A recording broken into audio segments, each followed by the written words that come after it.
We want to assure our members and the public at large that ODM shall remain a force for good. We shall remain the foremost defender of democracy with all its attendant freedoms and full participation of the people, transparency, good governance, justice, fairness and equity.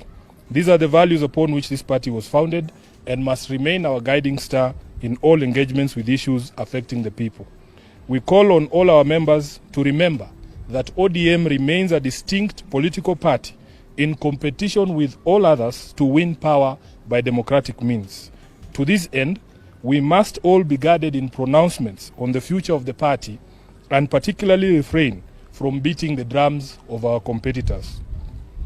We must continue to strengthen ourselves in preparation for the battles ahead. Following the largely successful grassroots elections in November at all polling units in all the 47 counties, the party received 41 appeals. The cases have been reviewed for merit, with most of them being found to be frivolous. A total of 6 appeals were found to be supported by evidence and will be proceeding to hearing before the party's appeals committee. The Central Committee has therefore this morning seconded His Excellency Abdul Swamad Sharif, the Honorable Rosa Buyu and the Honorable Abdisalan to be members of the Appeals Committee for purposes of those 6 appeals. Upon conclusion of this process, the National Elections Coordinating Committee shall be announcing dates for elections at ward, constituency and county levels. The party congratulates all those elected in the various positions and has directed the NECC to issue certificates to successful candidates who fully complied with the rules, including the requirement of payment of fees.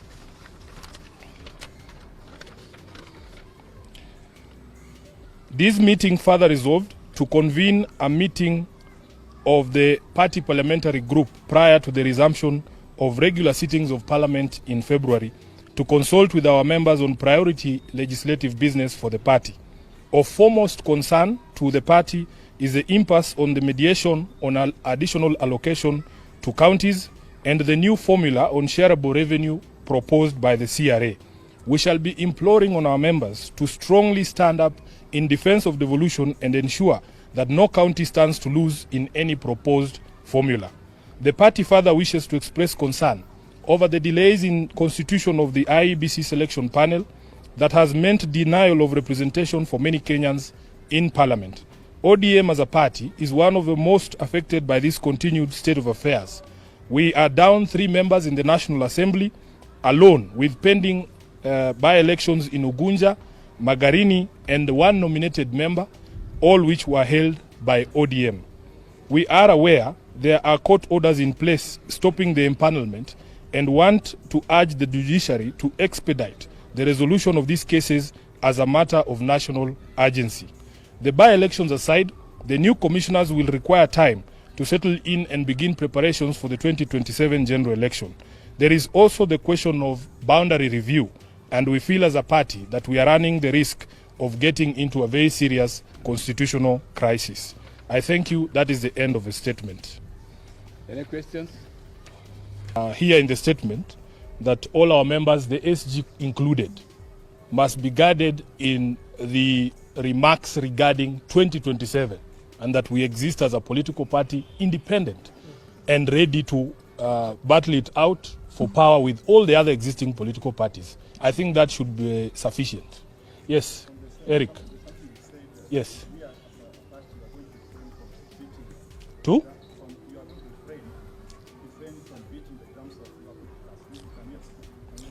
I think it is clear that we are ODM. We should only speak about ourselves and strengthen ourselves in order for us to be able to capture power, which is what all political parties exist to do. So really it should be as clear as that. And you are aware that even legally, under the Political Parties Act, it is not allowed for members to be preaching the gospel of other political parties other than the parties on which they were elected. That is the law. My name is Barak. Yes. I work for the City Voice.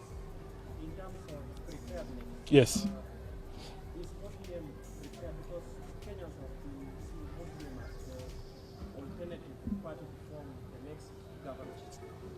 In terms of your preparedness for 2027.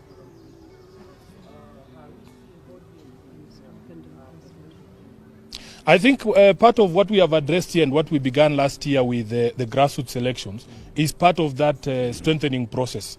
We are very proud. We received a report from the National Elections Coordinating Committee that right now, if they showed you the database, ODM has now committees in place in all the over, how many, 39,000 polling centers, which is one of the ways in which we are strengthening ourselves. We need to have a solid grassroots presence. And as I've said, once the process of appeals is done, we will be moving to elections at the ward, constituency and county level. We want to have a full team in place so that we can be able to take on the challenges that will come ahead of us. I think that should be sufficient. Yes? Yes. Yes.